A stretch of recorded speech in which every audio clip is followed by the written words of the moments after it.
Example 13 में कह रहा है sum of 2 digit number and number obtaining by reversing the digit is 66। समझते जाते हैं क्या कह रहा है एक 2 डिजिट नंबर है और उस 2 डिजिट नंबर का अगर मैं रिवर्स कर दूं ऑर्डर, वही यूनिट प्लेस वाले डिजिट को टेंस प्लेस पे लिख दूं और टेंस प्लेस वाले डिजिट को यूनिट प्लेस पे लिख दूं, और अब उन दोनों 2 डिजिट नंबर का सम 66 होगा। एग्जांपल के तौर पे आपने अभी जो मैंने करवाया था उसमें क्या लिया था, एक्स वाई, और उसका रिवर्स करके क्या आएगा, वाई एक्स।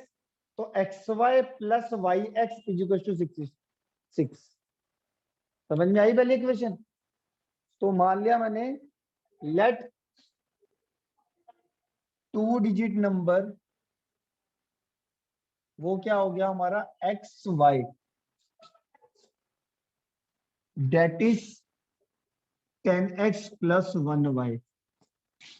अब अकॉर्डिंग टू क्वेश्चन वो क्या कहता है, जो ये वाला नंबर है एक्स वाई और जो इसका रिवर्स कर दें, अगर हम यूनिट प्लेस वाले डिजिट को टेंस प्लेस पे लिख दे और टेंस प्लेस वाले डिजिट को यूनिट प्लेस पे लिख दे, अब जो नंबर मिलेगा वो मिलेगा वाई एक्स। अब जो ये वाला नंबर था जो इनिशियल था और जो मिला रिवर्स कर कर, इनका सम 66, एक तो ये दे दिया, इसको एक्सपेंडेड फॉर्म में लिख लो और इसको भी एक्सपेंडेड फॉर्म में लिख लो। तो ये कितना आ जाएगा, 11x plus 11y is equal to 66। 11 common ले लो,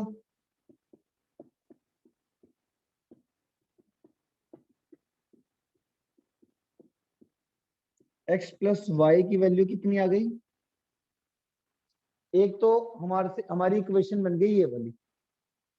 यहां तक कोई दिक्कत है? क्वेश्चन पढ़ के मेरी बात समझना। देखो एक तो होता है कि मैं ना क्वेश्चन मैंने भी पढ़ा, मैंने ही समझा और तुम्हें समझा दिया, और तुमने क्वेश्चन पढ़ा नहीं, तो मुझको समझ में आएगा, तुम्हें नहीं समझ में आएगा, क्योंकि पेपर में क्या लिखा आएगा, क्वेश्चन लिखा आएगा, और तुमने क्वेश्चन पढ़ा ही नहीं। तुम मेरी बात समझ रहे हो, तो मैं तो क्वेश्चन को समझा दे रहा हूं ना तुम्हें। क्वेश्चन कैसा लिखा हुआ आएगा वो भी तो उसको इंटरप्रेट करना आना चाहिए आपको, किस तरीके से मुझे उसमें से इंफॉर्मेशन निकालनी है। मैंने निकाल के बता दी तो उसको क्या कहते हैं, पकी पकाई खाना खीर खानी जिसको कहते हैं। अगर आप वैसे करोगे तो आप क्वेश्चन एग्जाम में फंस जाओगे। तो पहले क्वेश्चन पढ़ गए। हाँ हाँ जी, हाँ क्वेश्चन को समझ के मेरी इक्वेशन को ध्यान से समझना, तभी आएगा समझ। इतना आ गया। इसके बाद इसने देखो अगली लाइन क्या बोली, if the digit of the number differ by 2। If digit of number, number क्या था मेरा एक्स वाई, इसमें डिजिट कौन से हैं एक्स और वाई, अगर वो डिफर करते हैं, डिफर का मतलब होता है डिफरेंस उनका, उनका डिफरेंस 2, तो क्या हो सकता है, अब मुझे तो पता नहीं एक्स बड़ा है कि वाई, फिर से वही बात। तो हमारी दो इक्वेशन बनती है, से X minus Y is equal to 2, या फिर y minus X is equal to 2।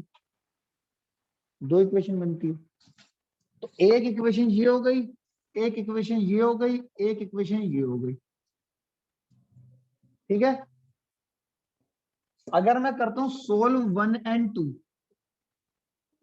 1 और 2 को सोल्व करना है और 1 और 3 को सोल्व करना है, इससे एलिमिनेशन से करते हैं। चलो, x plus Y is equal to 6, X minus Y is equal to 2। अब देखो इसमें साइन चेंज कर भी सकते हैं और नहीं भी कर सकते। मान लो मैं नहीं करना चाहता साइन, नीचे के चेंज क्यों नहीं करना चाहता, क्योंकि प्लस वाई माइनस वाई आया कट जाएगा, वो ऐड करोगे ये कट गया, 2x इज इक्वल टू 8 आ जाएगा। साइन चेंज करने का मतलब समझ रहे हो क्या होता है, साइन चेंज नहीं करा मतलब ऐड कर दी दोनों इक्वेशन। माइनस में और एक प्लस, हाँ, अरे लास्ट में हमारा हमारा क्या टारगेट होता है, एक वेरिएबल काटना। अब मैं इन दोनों को ऐड करूंगा तो ये साइन चेंज नहीं करे, अगर सब्ट्रैक्ट करूंगा तो नीचे वाले के साइन चेंज। अगर मैं साइन चेंज कर भी देता तो एक्स कटता, तब क्या करता, एक्स कटता। एक वेरिएबल काटना इनिशियल, तो एक्स की वैल्यू कितनी आ गई 8/2, एक्स की वैल्यू आ गई 4। एक्स की वैल्यू 4 को आप इधर पुट करो, 4 minus Y is equal to 2, minus Y is equal to 2 minus 4 minus का 2, माइनस से माइनस कटा, y की वैल्यू आ गई 2।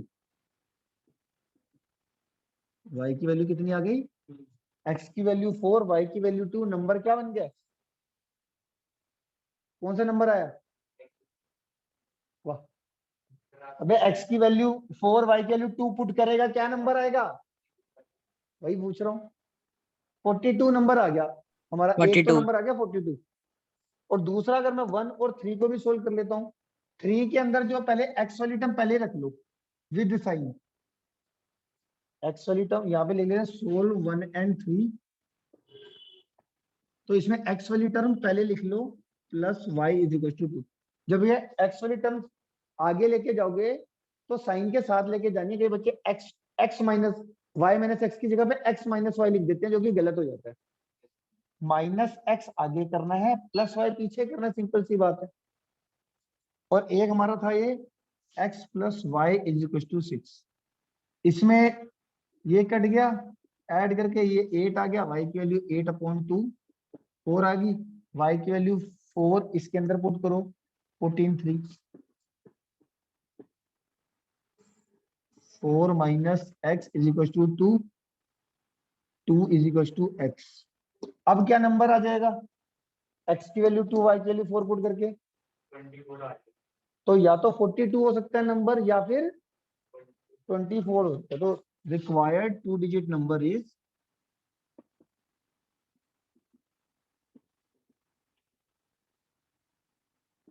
42 और 24।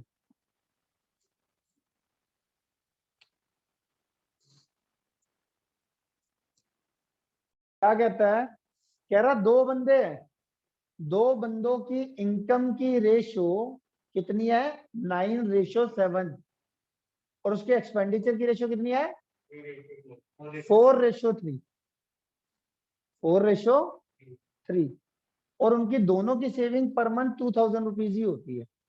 अब बताओ उन दोनों की फाइनली क्या पूछा, इनकम पूछी है मंथली, दोनों दोस्तों की इनकम क्या होगी।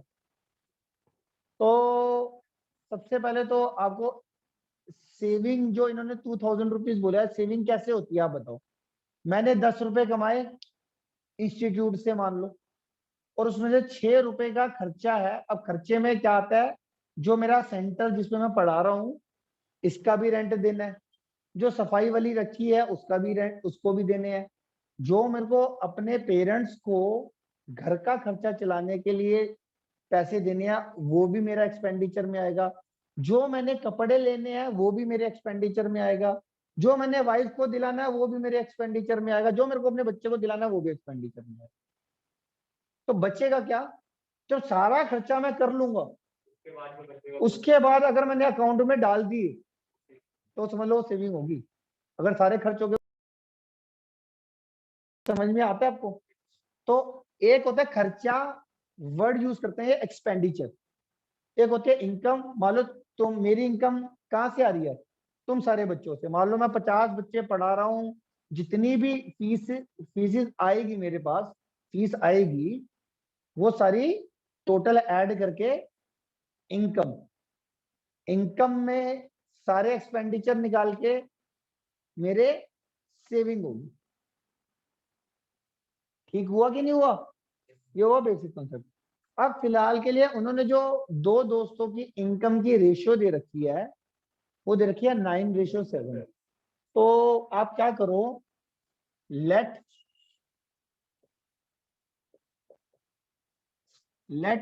Income of 2 person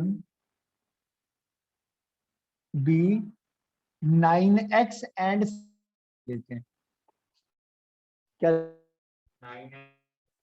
9x clear है। एक x का ये जो आप रेशियो बोल रखा है, रेशियो 7 का मतलब कितना होता है, 9/7 आना चाहिए।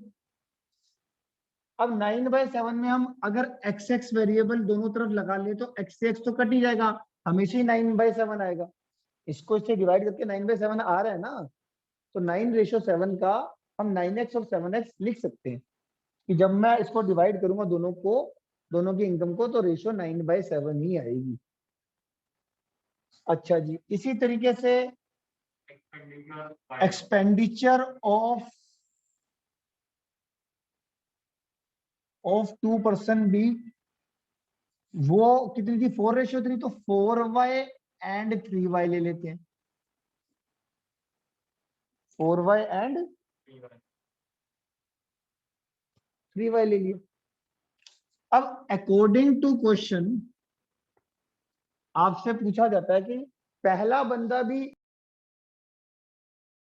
सेविंग क्या होती है, इनकम माइनस एक्सपेंडिचर।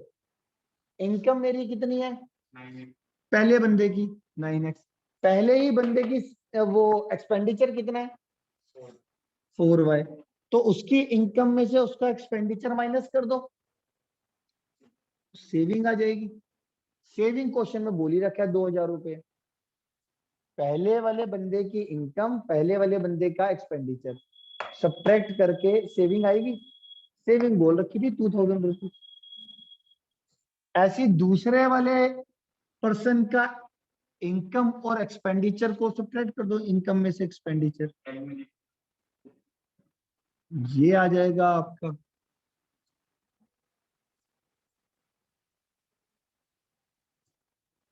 फिर इसके बाद एलिमिनेशन, यहाँ 7 से मल्टीप्लाई, यहाँ 9 से, तो नीचे वाले x के कोफिशिएंट को ऊपर से मल्टीप्लाई, ऊपर वाले x के कोफिशिएंट को नीचे से multiply. 63x 28y 14,000, 63x minus 27y,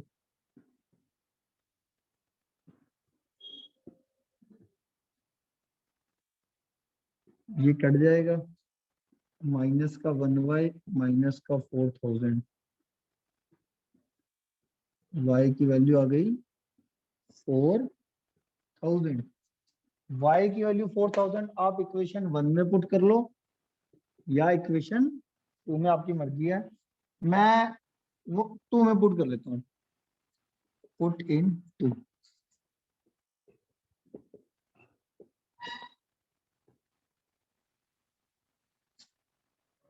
ये कितना आ गया 12,000, उधर भेजो, माइनस का 12,000 रहेगा ना, उधर जाके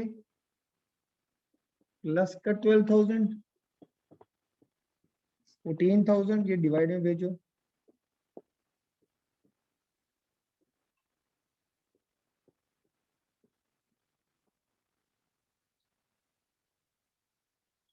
एक्स और वाई निकल गया। पूछा क्या था हमसे, क्वेश्चन ने क्या पूछा था हमसे, अब इनकम निकालनी थी। इनकम क्या थी 9x और 7x, तो हमारी इनकम क्या आ जाएगी आप बताओ। इनकम ऑफ 2%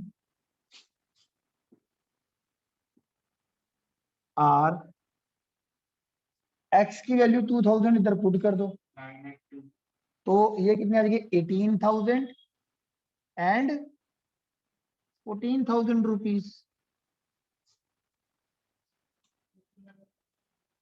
क्या कहते हो मेरे दोस्त।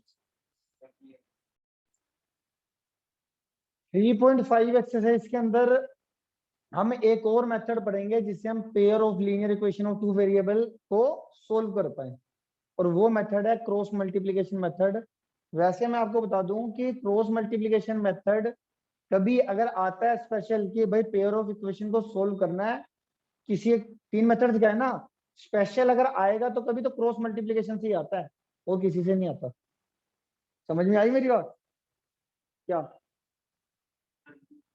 कि कभी भी कोई क्वेश्चन आया कि स्पेशल कि भाई इस मेथड से सोल्व करो, तो क्रॉस मल्टीप्लिकेशन से आता है। देखो कैसे।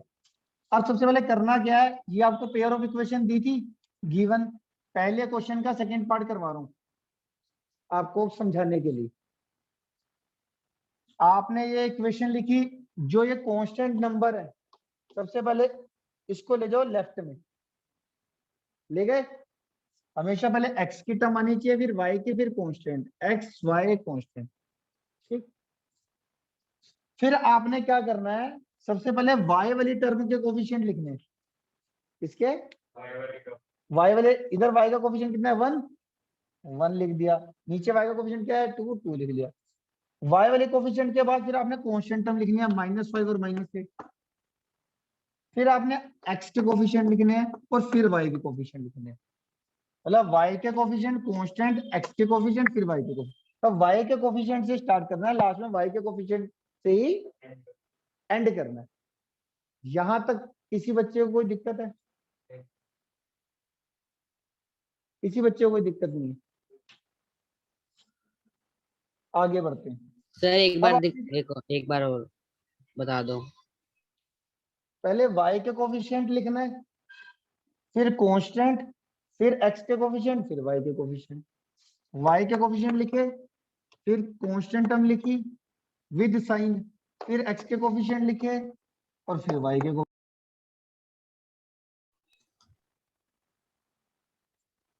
ठीक है। इसके बाद यस आपने सर। क्या करना है, this into this minus this into this x के नीचे, मतलब 1 इंटू माइनस का 8 ब्रैकेट में, ठीक है, minus this into this 2 into minus का 5। ठीक है जी। एक्स के नीचे ये लिख लिया ना आपने, एक्स के नीचे क्या लिखोगे, this into this minus this into this. ठीक है। अब आ जाओ y के नीचे, y के नीचे इसके आगे बढ़ो, this into this minus this into this, -5 into 3, बीच में माइनस का साइन, -8 इंटू 2।